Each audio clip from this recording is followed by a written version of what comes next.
Hello and welcome to Thought Provoking Tech. I'm Zach, and in today's episode of Compute, I will be testing Liquid Sky 2.0. With Liquid Sky 2.0, I will be utilizing 3D Mark and running the Firestrike benchmark to kick things off. I'll be running this benchmark on all three performance tiers, that's the Gamer, the Pro, and the Elite, and running them with the exact same settings. I will be running 4 different tests inside this benchmark. The first 2 are going to be graphical tests. The first one of those graphical tests is going to utilize heavy tessellation and volumetric illumination. The second test is going to use complex smoke simulations using the compute shaders. The third test is going to be a physics test, which is going to have 32 parallel simulations of soft and rigid bodies on the CPU. So the first 2 tests are going to test our GPU primarily. The third test is going to test our CPU and put all the workload on the CPU, which will let us gauge whether the GPU or the CPU is going to be more of a benchmark. And then the final test is going to combine both of those, or the 2 graphics and the CPU kind of in a way, and have what would be more realistic to a gaming experience where you would have the graphical and the physics at the same time. These are synthetic tests, so they won't be an apples to apples comparison to what your gaming experience will be like, but it will give us a hint on if there's any bottlenecks with each system, and beyond that, kind of a rough comparison of what the growth of your performance is with these different systems. So a little bit on the actual custom settings I'm running. I will be running all 4 tests like I just mentioned. The resolution I'll be running at 1080p, and I'm going to leave the rest of these settings at default. So the ideal there is that this will be kind of a average use case, I would say. I don't have the settings cranked all the way up, so those you might crank those up for the worst case scenario benchmarks, but this should get somebody, if they want to run at 1080p, a general idea of what kind of performance they might expect. I didn't run this at 720p. If you don't have as fast as internet, and it is going to be pretty demanding on your bandwidth. So say, for example, if you only have a 10 megabit connection, you might kick that down to 720p, and then you might want to you might be able to still push 60 FPS if it's a little bit faster paced game. So you might sacrifice your resolution. In that case, if you are going to turn down 720p, I would turn down the client itself to 720p, so you're not just wasting those frames per second. And then that should let you to get more games on the lower gamer tier. If you are going to be streaming at 720p anyways, you may as well be having it rendered at 720p, because you're not going to gain anything by streaming 1080p over 720p. That'll let your GPU have a little more headroom to pump out the higher frames, so you might not have to bump up to the next tier. You might be able to stay on the gamer tier for even more demanding games in general. I do kind of think that on the gamer plan, with only 3 logical processors, that might be a bottleneck. Not all games are CPU heavy, but those that are, even some that are heavy physics or just CPU heavy in general, the CPU might end up being a bottleneck. Just running here, doing nothing, absolutely nothing, we're going about 11 to 12% of the utilization. And like a quad-core computer, for instance, some quad-core computers might just be 4 cores, which will be 4 logical processors. So you're already kind of behind a quad-core computer in general. And then some quad-core computers actually have hyper-threading, so it'll actually be 8 logical processors. So I'm kind of thinking that the CPU might end up being a kind of throttle point that for some games, especially those that are CPU heavy compared to their GPU load. So we'll see kind of that. I'm expecting the physics test, since it is so more hardcore, it might kind of exaggerate that a little. So might have to take that with a grain of salt compared to because not all games are going to be super physics heavy. So without further delay, let's go ahead and run the gamer test. Or run our test on the gamer platform, and then I'll proceed with the Pro and then the Elite. I probably won't show the exact full benchmark. I might show that on the Elite and do a little bit more talking while the Elite's going, because I don't see the reason to show the same exact benchmark 3 different times. I will show the kind of comparison and then move on to the next tier in between each run. So let's go ahead and run the gamer plan.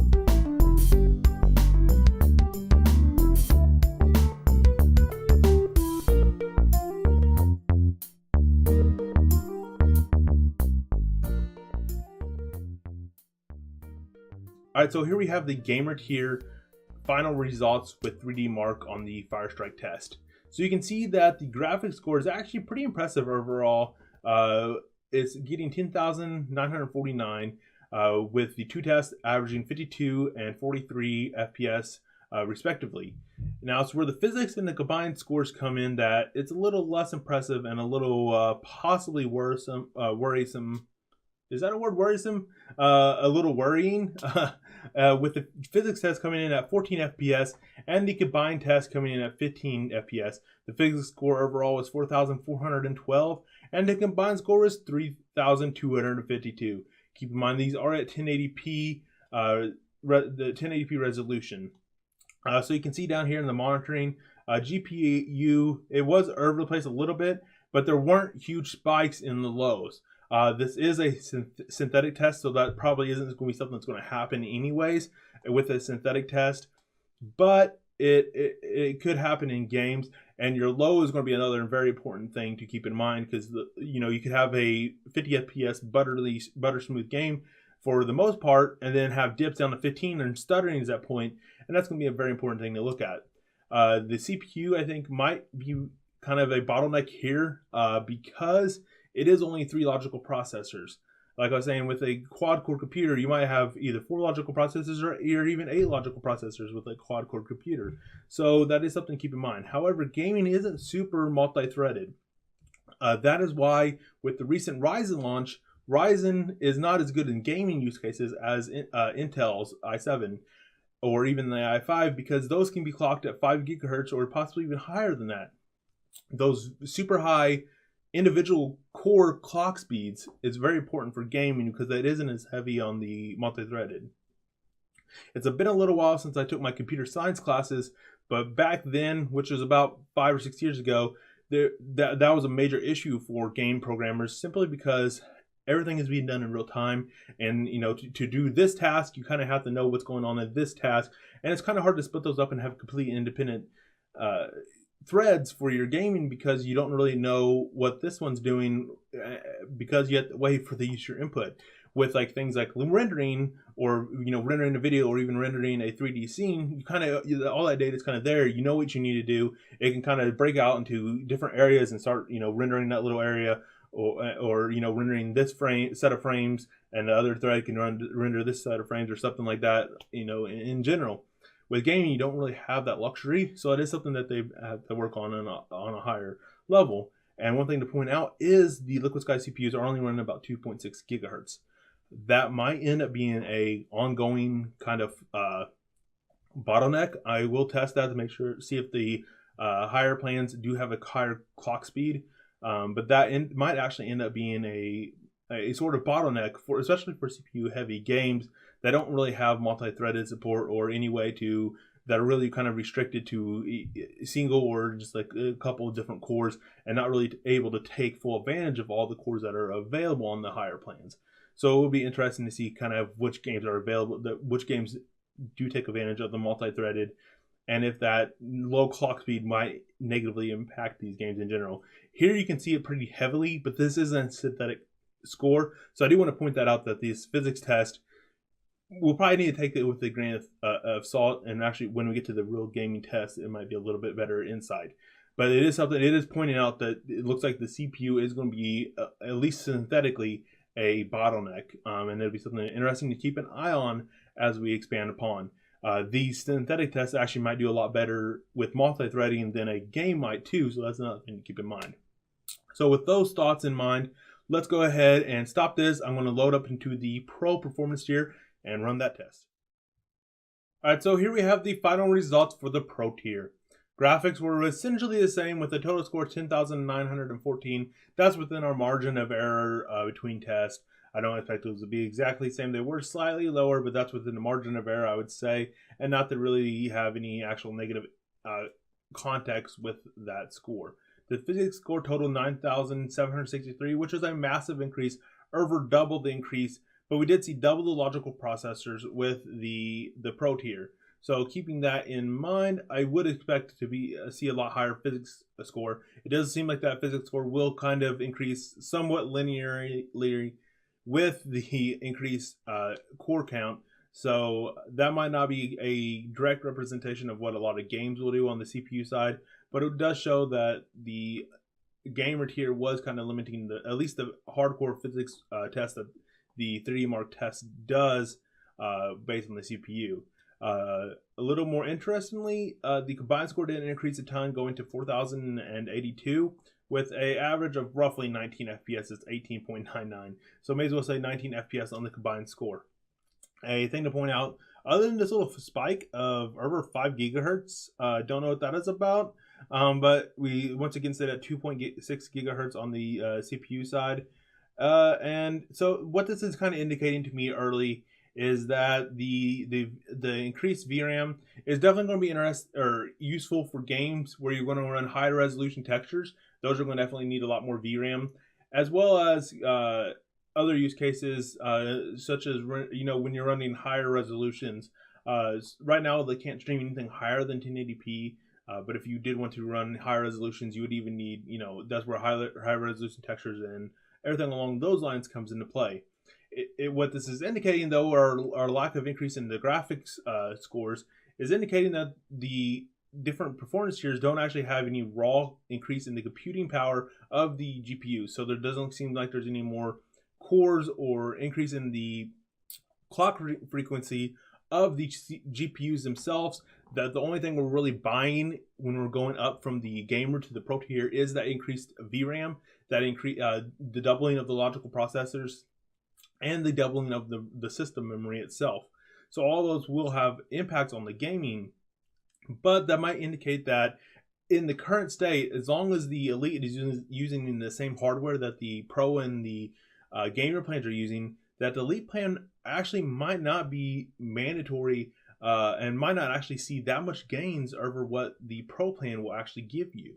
So what's kind of interesting is from the system information, the GPUs are running the exact same GPUs, the NVIDIA Grid M60-8Q, and the CPUs are the Intel Xeons version 4. So keeping that in mind, it seems while there are pretty big increases for the general system state between the gamer and the pro, it might be indicating that the Elite might not be worth the doubling of the credits for 4 per minute that you're getting from the Pro. The performance gains might not just be worth that extra cost to you, and the Pro might be the ideal location for new AAA games. Now, Radeon or AMD actually announced at the press conference that Liquid Sky would be getting the first batch of their new server architecture GPUs in the near future that are supposed to be pretty impressive. Keeping that in mind, we might see a much larger difference between the different tiers in the GPUs in the future, and I will be running the Elite here in a second and having some remarks on that.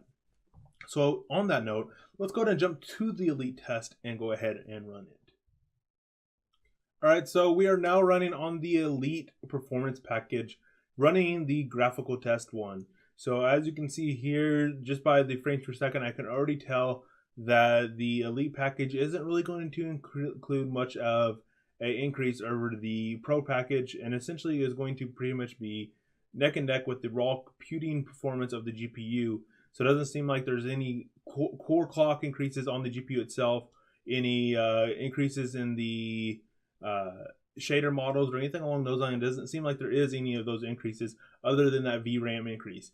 3D Mark, I don't think is going to show any of the benefits of what that VRAM increase would be, which I'm not saying that there isn't benefits to having increased VRAM, but at least from my experience and from what I've heard other reviewers say that have tested a whole wide range of GPUs, at 1080p, it doesn't sound like there's a ton of benefits from going above 4 gigabytes of VRAM.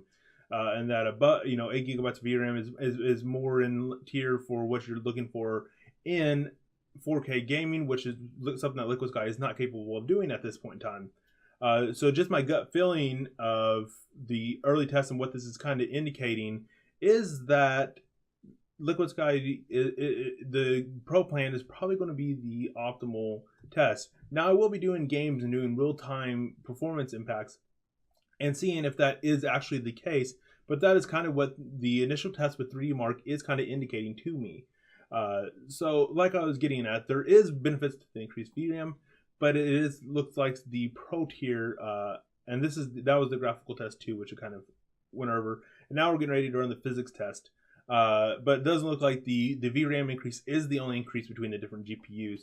We'll get to the end screen and see if it has the exact same GPU, but that's kind of what it is appearing. So looks like we're getting not quite a linear increase, because if it was a linear increase, we would be getting about 60 FPS on the physics test now. So it doesn't look like it's going to be a straight up linear increase.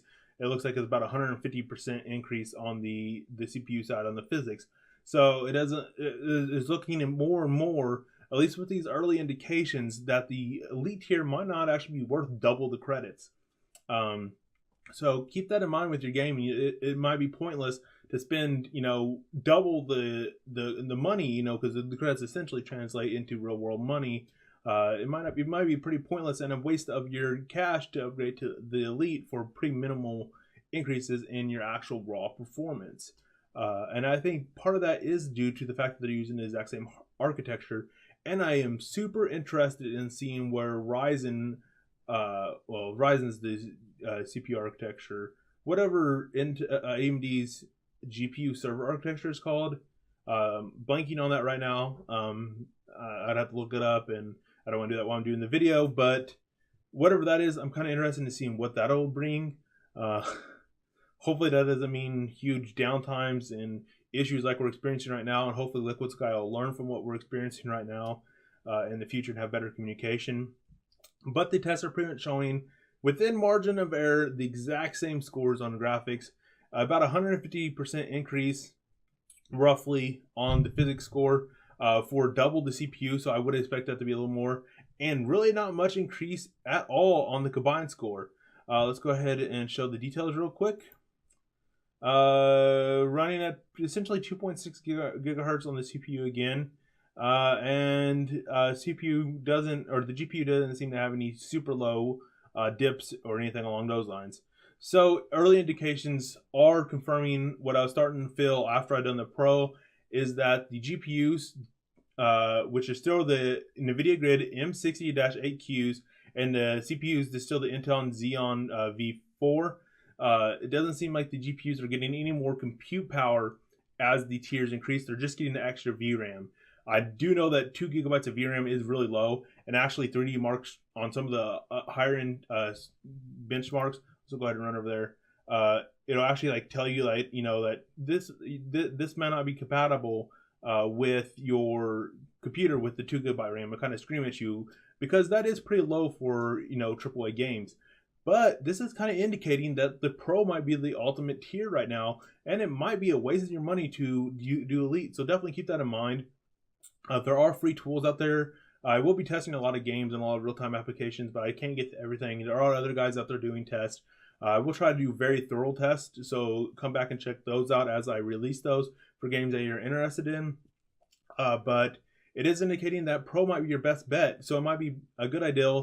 There are free tools out there like Fraps that you can kind of get a good idea of what the performance increase, and you might only see 5 or 10 FPS increase for double the credits. And personally, I don't know if that would be worth it for me, unless you're going from 30 to 40. That's a pretty substantial, but from 50 to 60 is not as substantial to me. If you liked this video, guys, make sure you give it a big like. I know it got a little bit long in there, but I did see some pretty interesting analysis with these tests, and I'm wondering if that trend continues with the other